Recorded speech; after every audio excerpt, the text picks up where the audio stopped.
Hi മച്ചാമാരെ. അപ്പം നമ്മൾ നിൽക്കുന്നത് നല്ല അടിപൊളി ഒരു കിടില സ്ഥലമാണ്.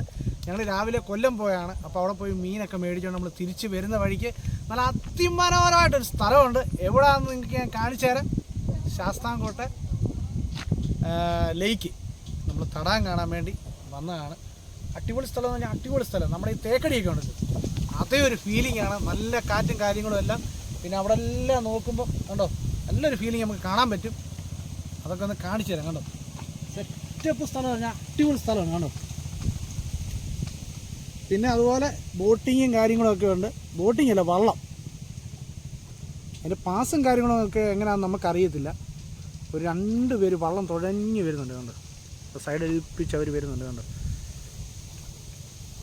നമ്മുടെ ഈ കരയിലേക്ക് ലക്ഷ്യമാക്കിയിട്ട് അവർ നടന്ന് നീങ്ങി വരികയാണ്. അടിപൊളി എന്ന് പറഞ്ഞാൽ അടിപൊളി സ്ഥലം. എന്തായാലും നമുക്ക് ഇവിടെ ഒന്ന് വന്ന് ഒരുപാട് നമുക്കൊന്ന് കാണണമെന്നൊരാഗ്രഹം ഉണ്ടായിരുന്നു. നമ്മൾ അങ്ങനെ വന്ന് കണ്ട ഒരു സ്ഥലമാണ്. ഇതുവഴി അങ്ങോട്ടും ഇങ്ങോട്ടും നമ്മൾ കൊല്ലത്തിന് അങ്ങോട്ടും ഇങ്ങോട്ടും പോകുമായിരുന്നു എപ്പോഴും കേട്ടോ. അപ്പോൾ അങ്ങനെ നമുക്കൊരാഗ്രഹം ഉണ്ടായിരുന്നു ഒന്ന് വന്ന് കാണണമെന്ന്. അങ്ങനെ നമ്മുടെ ഒരാളുമുണ്ട്, ഒരു അതിഥി ഇവിടെ വന്നിട്ടുണ്ട്. ആ അതിഥിയെ ഞാൻ കാണിക്കാം. മച്ചാരെ നമ്മുടെ ആ അതിഥിയെ കാണിച്ചു തരാം. നമ്മുടെ ക്യാമറമാൻ ഗിരീഷേട്ടാ. അപ്പോൾ നമ്മുടെ ഗിരീഷേട്ടൻ ലാൻഡ് ചെയ്തിട്ടുണ്ട്. മാലിദ്വീപിലായിരുന്നു ലാൻഡ് ചെയ്തിട്ട്. നമ്മുടെ പഴയ ക്യാമറമാനും നമ്മുടെ സുഹൃത്തും വഴികാട്ടി എല്ലാം ആണ്. നല്ല കിടിലൻ കാഴ്ച എന്ന് പറഞ്ഞാൽ അടിപൊളി കാഴ്ചയാണ് നമുക്ക് കാണാൻ പറ്റുന്നത്. കണ്ടോ സൂപ്പർ. അപ്പോൾ നമ്മുടെ ഈ ക്യാമറ വെച്ച് ഫോക്കസ് ചെയ്ത് കേട്ടോ, നല്ല അടിപൊളി ഫോക്കസിങ് ആണ്. അപ്പം മച്ചന്മാരെ ഇത് കണ്ടോ, നമ്മൾ ചുമ്മാ ഒന്ന് ഫോക്കസ് ചെയ്ത് ഇങ്ങനെ ചെയ്തുകൊണ്ടിരിക്കുകയാണ് കേട്ടോ.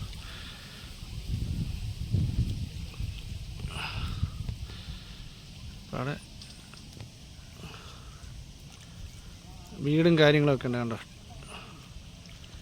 തൊട്ട് കരയിൽ തൊട്ട് സൈഡിലൊക്കെ ഇങ്ങനെ ഒരു മാടി എന്ന് പറയും, പണ്ടത്തെ ഒരു ചെറിയൊരു കളറായിട്ടുള്ളൊരു ഇതാണ്. കണ്ടോ ഇവിടെയൊക്കെ ഏറ്റവും കൂടുതൽ നമ്മുടെ ഈ മാഞ്ചിയം ഇഷ്ടം പോലെ നിൽപ്പുണ്ട്. അതുപോലെ ഈ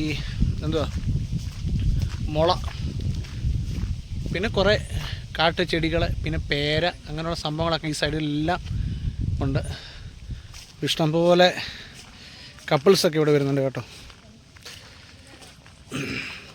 നമ്മൾ ആ വള്ളത്തെ വന്നില്ലേ, അത് ഇവർ 2 പേരാണ് കേട്ടോ.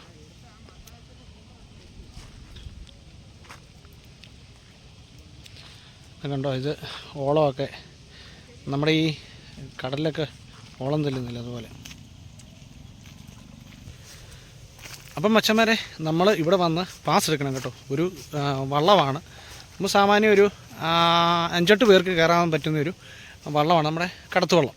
അപ്പോൾ അതിന് അവിടെ ചോദിച്ചപ്പോൾ അറിയാൻ സാധിച്ചത് ഇപ്പോൾ അവർ പോയ വേണ്ട അച്ഛനോടൊക്കെ ചോദിച്ചപ്പം അറിയാൻ സാധിച്ചത് 400 രൂപ ഒരു മണിക്കൂറത്തേക്ക് കേട്ടോ. അപ്പോൾ അത് കുറച്ച് പേരൊക്കെ ഉണ്ടെന്നുണ്ടെങ്കിൽ നമുക്ക് അഡ്ജസ്റ്റ് ചെയ്ത് നമുക്ക് എടുക്കാം. അടിപൊളി സ്ഥലം എന്ന് പറഞ്ഞാൽ നല്ല കിടിലൻ സ്ഥലം കേട്ടോ. എനിക്ക് ഒരുപാട് ഇഷ്ടപ്പെട്ടു. അതുപോലെ പാസോ കാര്യങ്ങളൊന്നുമില്ല. പിന്നെ ഇവിടെ ഒരു വായി നോക്കി ഇവിടെ വന്നിരിപ്പുണ്ട് കേട്ടോ. ഈ കുളത്തിൻ്റെ കര കൊറ്റിയിരിക്കത്തില്ലേ, അതുപോലെ നമ്മുടെ അനിയച്ചാരാണ്. അതുപോലെ ദയവ് ചെയ്ത് വരുന്നവർ ഈ ഭക്ഷണം കഴിച്ചിട്ട് ഇല, പേപ്പർ, കുപ്പി ഇതുണ്ടോ ഒത്തിരി അതൊന്നും ഇങ്ങോട്ടൊന്നും വലിച്ചെറിയില്ല. വെറുതെ എന്തിനാണ് ഇതുപോലെയൊക്കെയുള്ള കാര്യങ്ങളൊക്കെ മലിനപ്പെടുത്തുന്നത്. കണ്ടോ ഇതൊക്കെ ഒന്ന് കാത്തു സൂക്ഷിച്ചാൽ വരുന്ന തലമുറയ്ക്കൊക്കെ ഇത് പ്രയോജനമാകുന്നുണ്ടോ. കണ്ടൊന്ന് ആസ്വദിക്കാം. അപ്പം മച്ചാന്മാരെ ഇത്രയൊക്കെ ഉള്ളൂ. നമ്മൾ ചുമ്മാ ഒന്ന് കാണാൻ വേണ്ടി ഇറങ്ങിയാണ്. അപ്പോൾ അടുത്തൊരു കിടിലം വീഡിയോ ആയിട്ട് നമുക്ക് വീണ്ടും കാണാം. ഓക്കെ ബൈ മച്ചാന്മാരെ, ബൈ.